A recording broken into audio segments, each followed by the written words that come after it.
আসসালামু আলাইকুম। কেমন আছেন সবাই? আশা করি ভালো আছেন।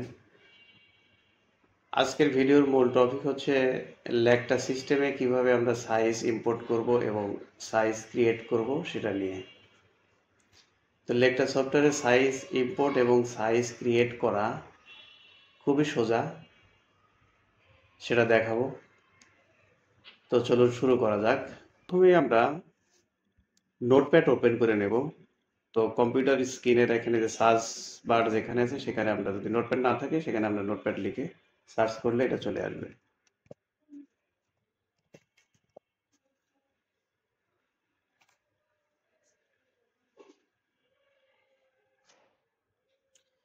তো এই নোটপ্যাডে আমরা প্রথমে লিখবো আলফা লিখবো। এখানটাতে আলফা লিখবো। এই আলফাটা অবশ্যই ছোট হাতের লিখতে হবে, বড় হাতের লিখলে হবে না। আলফা, তারপরে এন্টার দিয়ে সাইজগুলি লিখবো। তো সাইজ দুই ধরনের হয়, একটা আলফাবেট আর একটা হচ্ছে নিউমেরিক সাইজ। তো প্রত্যেকটার ক্ষেত্রে আমাকে আলফা লিখে সাইজ ক্রিয়েট করতে হবে। নিউমেরিক সাইজ হোক আর আলফাবেট সাইজ হোক, সবগুলিতেই আমরা আলফা লিখে সাইজ লেখা শুরু করব। আর যেটা বেসিক সাইজ, সেই বেসিক সাইজের সামনে অবশ্যই স্টার মার্ক দিয়ে সাইজ লিখতে হবে। ধরি আমরা নিউমেরিক সাইজ লিখব 28, 30, 32। সাপোজ 32 হচ্ছে আমার বেসিক সাইজ, তাহলে এই 32-এর সামনে স্টার দিতে হবে। 34, 36, 38, এভাবে যত সাইজ আছে আমরা এভাবে লিখতে পারি। লিখে আমরা সেভ করব। কোথায় সেভ করব? তাহলে সেভ অ্যাজ দিয়ে যে আমার সাইজেস একটা ফোল্ডার আছে, এই ফোল্ডারে এখানে আমরা সেভ করব। তো আমরা নাম দিয়ে দেবো, এটা 32 নাম দিয়ে দিলাম, সেভ। আচ্ছা, অলরেডি 32 নামে একটা সাইজ আমার আছে, তাহলে এখানে নামটা একটু চেঞ্জ করে দিতে হবে। 32-38 দিয়ে দিলাম। তো সেভ হয়ে গেল। তো এটা হচ্ছে নিউমেরিক সাইজ। যদি আমরা আলফাবেট সাইজ লিখি তাহলে আমরা এখানে স্মল বা এক্সএস দিয়ে শুরু করতে পারি। এক্সএস, স্মল, মিডিয়াম যদি বেসিক সাইজ হয় স্টার মার্ক দিয়ে এম লিখবো, লার্জ, এক্সেল। তো এটাকে আমরা সেভ করে নিতে পারি সেভ অ্যাজ দিয়ে।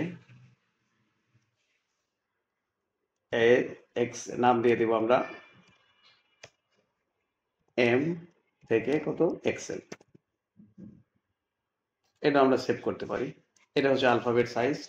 আবার নিউমেরিক সাইজের ক্ষেত্রে অনেক সময় দেখা যায় 6, 7, 7, 8, 10, 12 এরকম সাইজ থাকে। তো সেগুলো আমরা কিভাবে লিখবো? সাপোজ ধরুন আছে সাইজ আছে আমার 6, 7।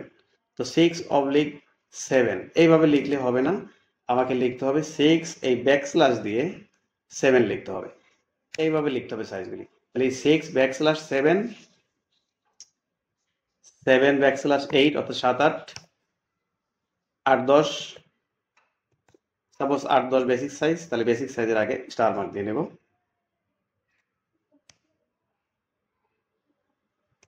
10, 12, 12, 14। তো এইভাবে নিউমেরিক সাইজ এইভাবে হয়। তো এখানে অবশ্যই আমাকে ব্যাকস্ল্যাশ দিয়ে লিখতে হবে, এখানে হাইফেন দিয়ে লেখা যাবে না। তো আমরা সেভ এজ এটাও সেভ করে রাখি।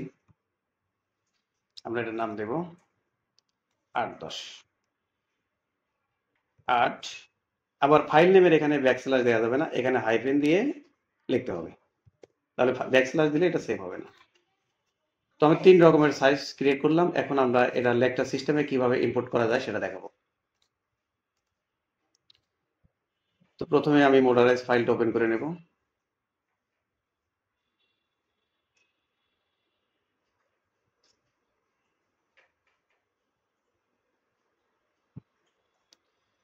ফাইলে ক্লিক করে একটা নাম দিয়ে দেব।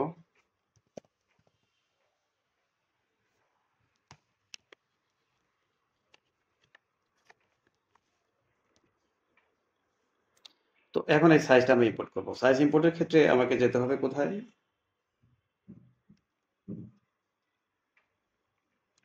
F7 এ ক্লিক করব। ইম্পোর্ট ইভিটি, ক্লিক করব এখানে, তারপরে এই মডেলের উপরে একটা লেফট ক্লিক করব।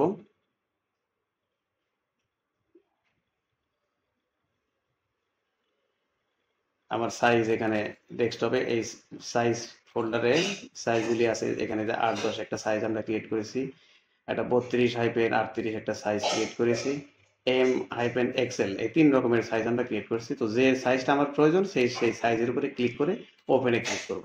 তো এখানে শো করতেছে না, শো করার ক্ষেত্রে আমাকে কি করতে হবে, ডিসপ্লেতে যেতে হবে। ডিসপ্লেতে যাব এবং টাইটেল ব্লকে ক্লিক করব। এখানে আমার সাইজ চলে আসছে। তো এই সেম ওয়েতে আমরা এখানে আলফাবেট সাইজ আছে M/XL, এটাও আমরা আনতে পারি, এই সেম ওয়েতে আসবে। আমরা ইচ্ছে করলে 8-10 যে সাইজটা আমরা ক্রিয়েট করেছি সেটা ওপেন করলে চলে আসবে।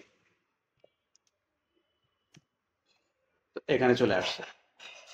এখন আমরা যত শীট বানাবো, যত প্যাটার্ন তৈরি করব, নতুন একটা করে শীট নেব, নিউ শীট, এই যে সবগুলিতে সাইজ চলে আসবে। এই ছিল আজকের ভিডিও, কিভাবে সাইজ ক্রিয়েট করা যায় এবং কিভাবে সাইজ ইম্পোর্ট করা যায় সেটা নিয়ে। ধন্যবাদ সবাইকে।